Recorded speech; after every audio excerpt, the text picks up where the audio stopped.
Hey, everybody, we're going to pick up our conversation we started last week. So if you haven't listened to last week's episode, go back and listen to that episode, and then you can listen to this episode. This is part 2 of a 2-part series. I hope you enjoy. Welcome to The Friday Habit with Benjamin Manley and Mark Labriola II. The Friday Habit is for creators, entrepreneurs, and agency owners looking for actionable ideas on how to grow their business and be more profitable. We'll pull from our combined knowledge of over 20 years and interview thought leaders that will inspire you and give you the motivation you need to kick your business into high gear. Buckle up. It's Friday. So when a lot is at stake, the answers are not clear, what do you do?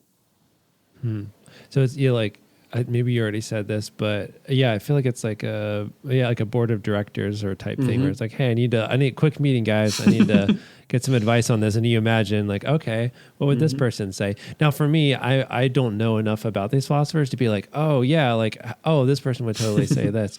Could you give us like a couple, like maybe either tell us a little bit about each of these philosophers? Obviously, you can't summarize it in a sentence, or two to actually capture them, but maybe just a brief introduction. And then also it'd be really cool to see an example of here's the type of decision that would be helpful to think about and like how those different philosophers might have input on that type of decision. That's very nice. The reason there are names of philosophers in the book is because I found out for myself or many others, it's easier to remember because it doesn't do justice. These are philosophers who maybe have written thousands of pages, and then here there's this, chapter or paragraph that pretends to share the essence. It's inspired by these philosophers, but in the end, it's about the idea, of course. Right. And these are ideas that have existed across cultures, across generations, and all of that. But this makes it more tangible. You see a real person talking like this board of directors to you. Right. And there are many. So the book starts with a very ancient one, Cleobulus. And Cleobulus says that we shouldn't become arrogant in good times, and we shouldn't humble ourselves in the bad ones. And the idea of this one is, Mark, to your point, some people are doing very well, actually, in these challenging times. Some, unfortunately, Jeff not. Bezos isn't hurting for cash right now. So there are many and less familiar, famous people who are, for many reasons, doing well. And the first chapter talks that how easy it is to become arrogant, to think that, hey, I'm doing well because look at me, I'm so gifted and smart and talented. Who knows? Maybe you made all the poor decisions, you just were lucky, right? The right person, right time, right place. And not to say that you don't deserve luck, but it is to say that your decisions still matter. You're still building your character at this particular moment of time. How are you treating others, especially when you're doing well? What are you spending everything as if it's not going to matter and you're going to get lucky in 2022 again, right? And for many, this is also a way of thinking to say, hey, philosophy, these things are not only for the tough times, it's actually for the good times. And it's very revealing and helpful to think all of this through. So Cleobulus is there, warning you, not only it's like, hey, don't get cocky. Like, hey, and also like, hey, don't beat yourself up if things aren't going well. It may not be all you. So it's much. Okay. Yeah. Right. It says that you're going to go through these phases and up and down, but trust yourself, not let's say the external circumstances. Good times will pass, bad times will pass. But what are you doing in the meantime? So that's one angle to look at it. Then we have another angle very much from Socrates. And when we think about opportunities, I think Mark also said, I'm excited about the opportunities that might come out and things that are happening. Socrates was someone who inspired the skeptics, the skepticism idea. The famous essence in the book talks about the answer question, is that really so? And that might feel a bit like an uncomfortable question or somebody hitting the brakes when you're excited and ready to go and happy about what you're envisioning. But Socrates keeps challenging you. Right? Is that really so? Is it really an opportunity, or does it appear to be an opportunity? How do you know? Who can tell? What is that based on? And he was so into these questions and helping people realize that they don't know much in life, that they even put him to death, unfortunately, in the ancient times. So that's the extent he would go to really help you realize that maybe you're letting yourself being carried away by your imagination. And you can imagine that in uncertain times, this is a very helpful question. And this also helps you to think through how many friends, how many family members, how many colleagues do I actually have who play that skeptic role? What's my skeptic capital? Right? You think about your financial capital, your social capital. So what's your skeptic capital? Who are there? Who are the people who can help you prevent making irreversible mistakes? Yes. So this is a little bit of a flavor of that's hard. I think that's a hard one too, because obviously we don't want to surround ourselves with anybody who opposes our ideas, or and I found in my wife, she is my we always joke around that I'm like the hot air balloon, and she's the sandbags, and it's kind of like you need both of them, right? It's like the sandbags help the hot air balloon just going off into the atmosphere, but you need that balloon to lift off, and they kind of help each other, balance and keep moving. And so, yeah. And that's nice how you say that, because that shows the importance of being able to switch between these ways of thinking. So this is not a book about, challenge yourself until there's nothing left. Is that really so? Otherwise, that will be the title of the book. Is that really so? Really? See a new book in the making. Yeah, exactly. Write it down. You'd be good. I think you'd be very good at that. To show that this is not meant to halt decision making, but really making sure that you don't do things that you regret, of course, afterwards. But then there's Nietzsche in the next chapter, who is very much focused on the will. He's very much focused on this idea of the eternal recurrence. And it's a way of thinking. It's not a worldview, but it's a thought experiment that says whatever you're doing today, right now, is going to come back an infinite amount of times in the universe. Right? Because the universe is big, and it's going to come back, and it's eternal recurrent. So the question to you, Mark and Benjamin, would be, would you still be interviewing me? Would you be still sitting making this podcast today if you knew that this would also happen an infinite amount of times in the future again? Right? It gives it a lot of weight. Yeah. And so it's like, is this something you really want to be doing, or like, how much does it really matter to you, almost in a way? Exactly, right? Is this how bad you want this? If not, then what else would you be doing with your precious time today, which is going to come back into an infinite amount of time? So this is like a huge electroshock, completely waking up out of your sleep to say, wow, what am I doing actually with my time right now today?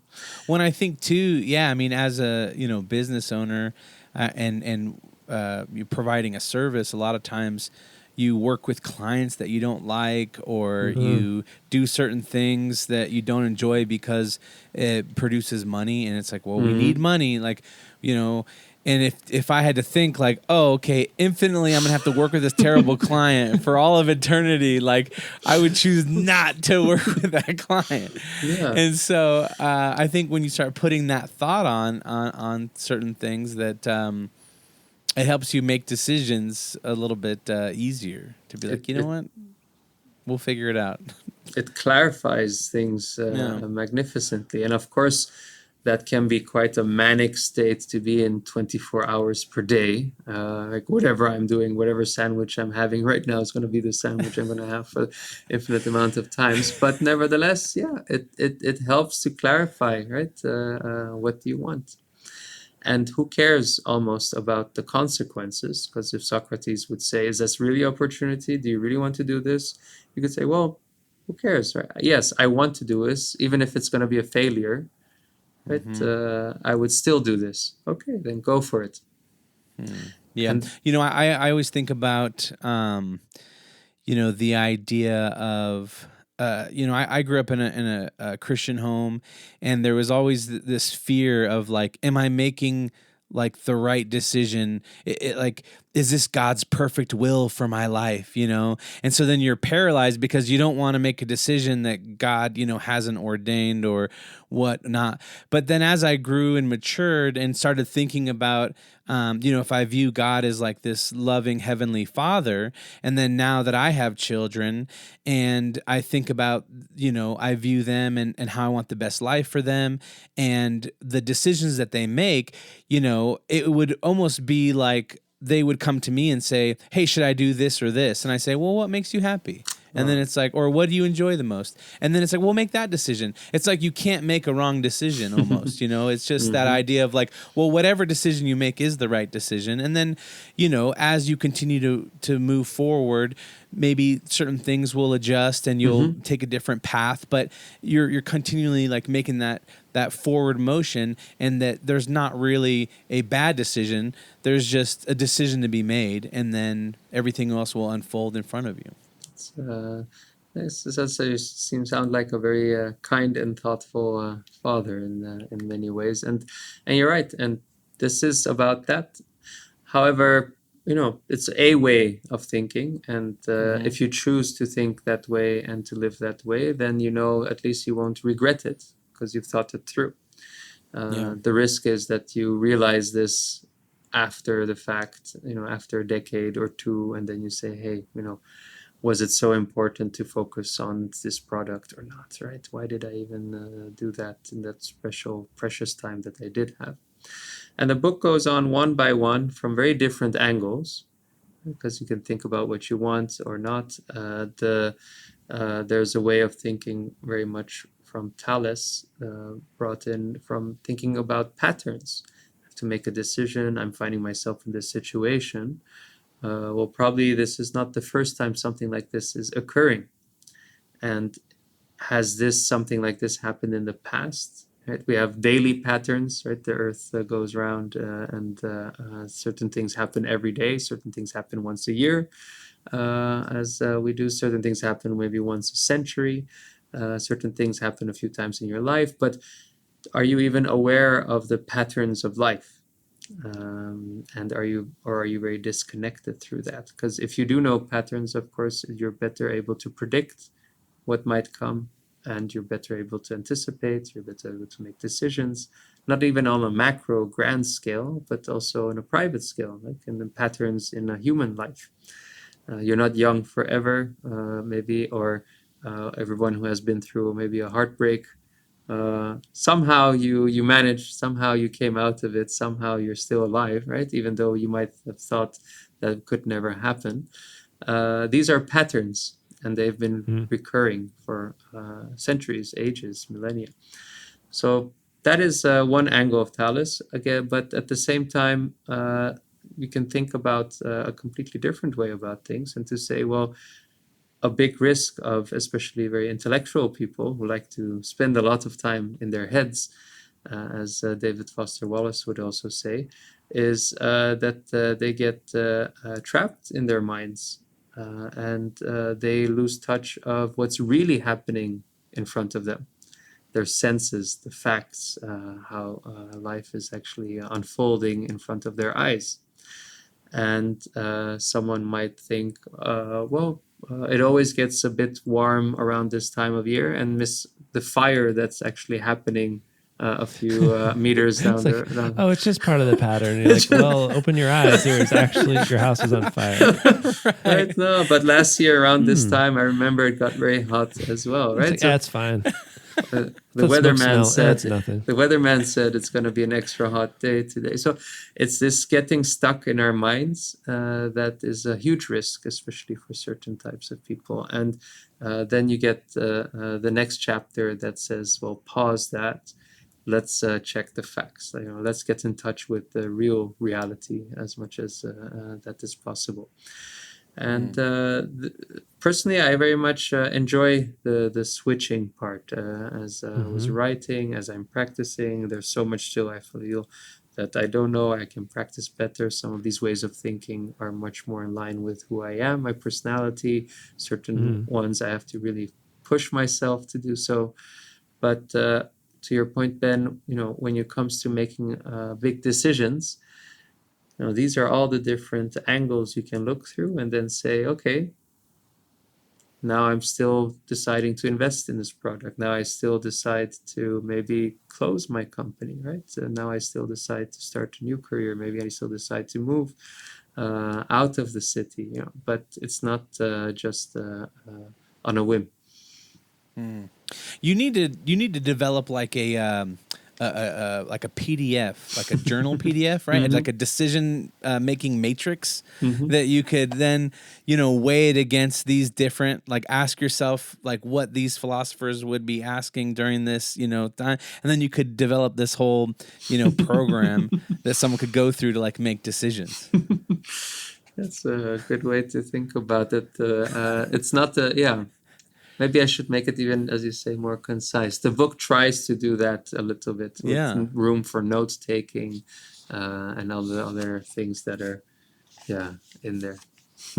That's awesome. So there's some worksheet kind of areas in the book. That's really cool for taking notes and stuff like that.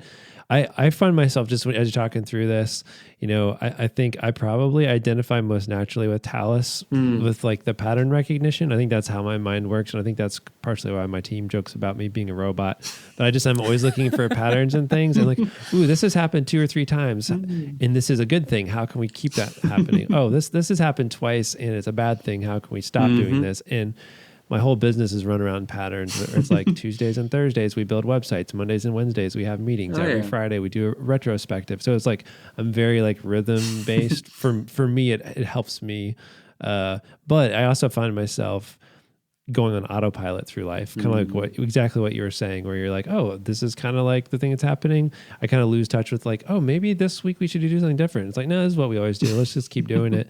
But now it's like I'm starting to take control of the wheel a little bit more when I need to be like, oh, hey, you know what? This Friday, let's not do the exact same thing. Let's do something different because this actually makes more sense, And so like, what do you identify most with out of these, like Cleobulus, Socrates, Nietzsche, Talus? Are there other ones beyond those that you talk about, or which one of those would you kind of identify most with? I can recognize Talus. So I think finding patterns is almost like a sport, right? To do things. Yeah. At the same time, it's very important to know that most patterns you might be able to play in your mind with are false patterns. Right? They're there because my mind connects a few dots, but it doesn't mean that these things exist outside of my mind. And if you can think about it in that way, it makes it playful, right? It's not about change your personality or don't do the things that you enjoy doing. It just helps you to prevent making irreversible mistakes that you could regret. And you could say, well, this person is always tired in the morning, so that's a pattern. But, look a bit closer. Maybe this person is sad, right? Maybe they're upset. Maybe something has happened, right? Maybe it's good to just check in with them for a moment instead of going on that autopilot. Right? Yep.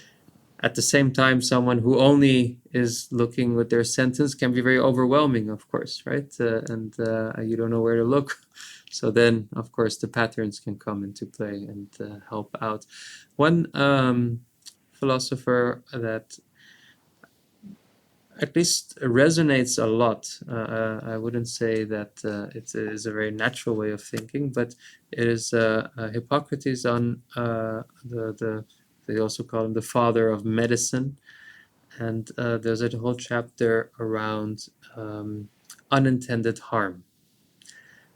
So our natural tendency often when we see a problem at work, imagine there's something, on a people side or in the management team is not going well, or it could be a product that has a defect or anything. But of course, we want to fix it. We want to solve it.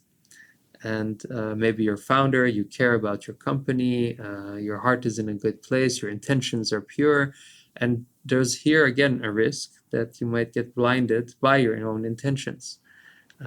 How can the result not turn out great in this case? And you might actually make a bad situation worse.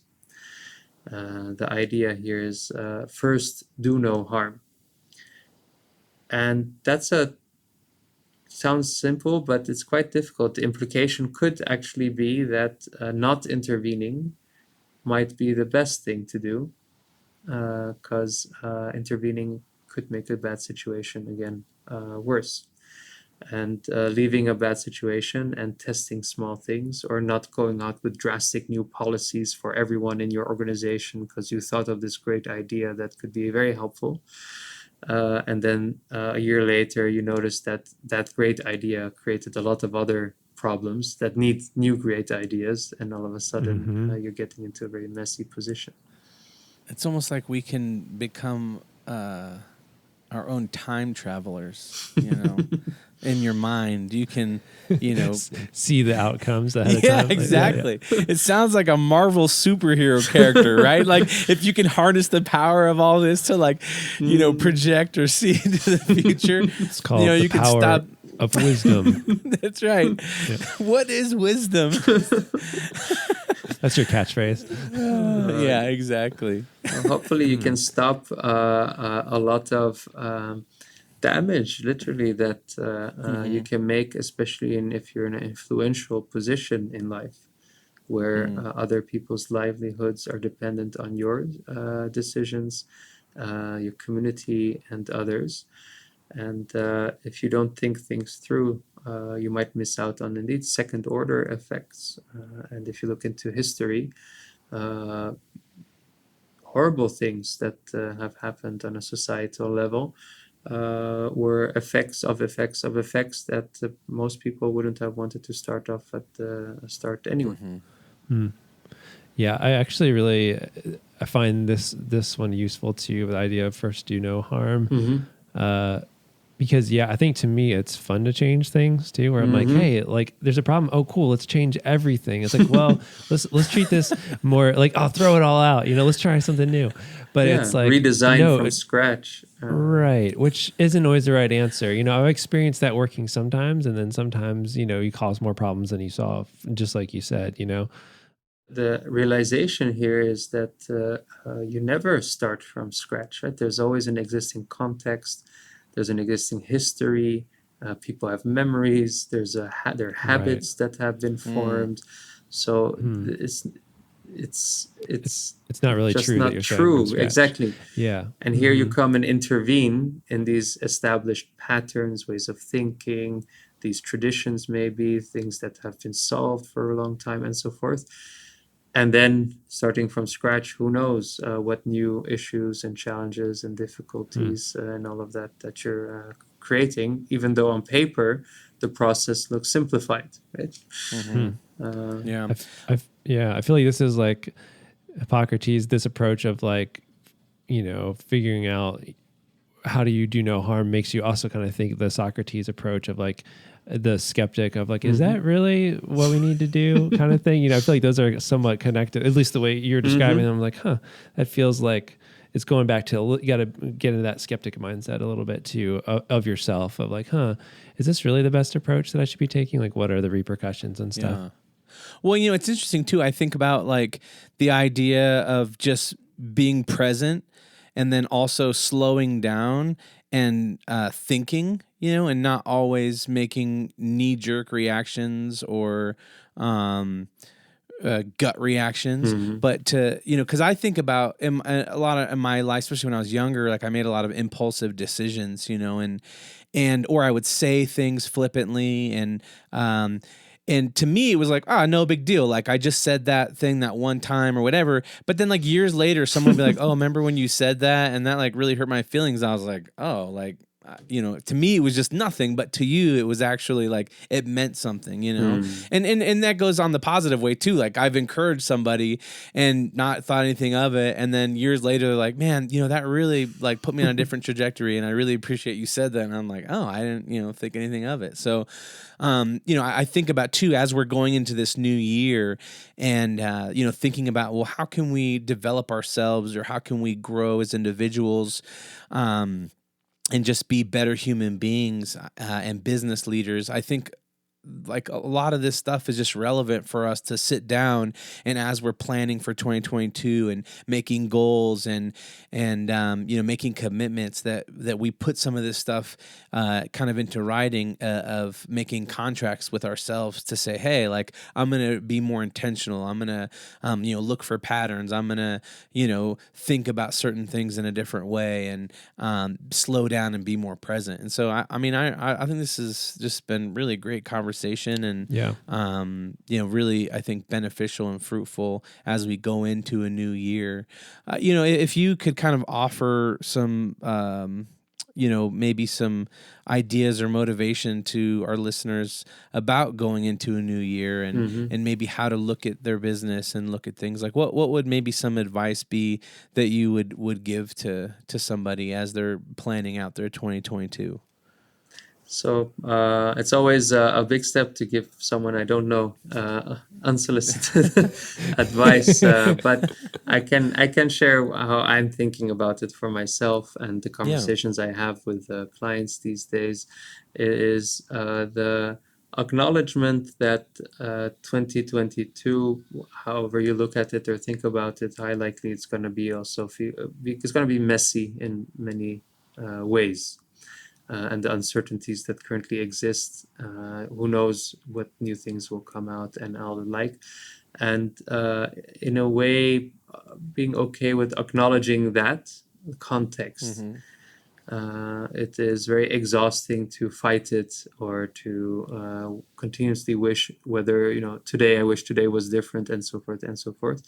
So one advice is, being mindful of what are you spending your energy on the things that you can control and can change a bit, that we talked about last time, or the things that are completely out of your control. So I would say that is the foundation, which was on book 1. And the things that you can control coming from book 2 is switch your ways of thinking. Surround yourself with people who think differently. Not that you should do what they say, but genuinely understand them, and see how they can help you make better decisions going forward. That's fantastic. All right, well, we like to, kind of recap this episode in real time and provide that value to our listeners. So, Ben, what are our key takeaways from this episode? Well, I'm having trouble deciding because there's a lot of good stuff here, but I'll just cover a few things. I liked what you said. When you're making a decision, ask yourself, what would a wise person do in this situation? And I think these different philosophers, are a good way of thinking about that. You also said if you don't make a decision, that's actually a decision too. And that's actually my situation a lot of times. I put it off, and then I guess I decided not to because I did nothing. That's a decision, no decision. So it's not a good decision, but it is a decision. So I thought that was great. And then just a quick recap of the philosophers. In my own words, correct me if this is completely wrong. Cleobulus, we shouldn't become arrogant in good times or humble ourselves in bad times. Socrates, is that really so? Is it really an opportunity, or does it just look like one? Kind of the skeptical perspective. Nietzsche, whatever you're doing today is going to recur and come back in an infinite amount of times. Would you still choose to do this if it keeps happening over and over? And then Talus, thinking about it from, hey, maybe this isn't the first time this has happened. Maybe something like this has happened before, and being aware of the patterns in life. And then Hippocrates, kind of approaching it from, first, do no harm. Don't think that, hey, how can the result not be great if your intentions are good, because it still could turn out bad even if you have good intentions.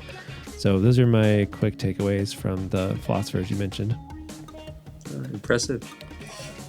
Kayvan, where if people wanted to maybe connect with you, learn more about what you do, where can people connect with you and find more information? Everyone can connect either on social media or my own website, KayvanKian.com. And is that where they can find your new book as well? What is Wisdom? Yeah, What is Wisdom is on the website, but also on Gumroad, but also on many other booksellers all around the world. Awesome. Cool. Check it out. That's right. Hey, and go to thefridayhabit.com to find show notes for this episode. There you can also find links to our websites and ways to get in touch. And at the bottom of the page, you can download our guide to the Friday Habit system that will show you how to set aside one full day each week to dedicate working on your business instead of in your business. And if you enjoyed this episode, please subscribe and leave us a review in the Apple Podcast app. If you have a question or a topic you'd like us to cover, don't forget to record us a voice memo and send it to hello@thefridayhabit.com. That's right. Thanks so much for listening. And until next time, live every day like it's Friday.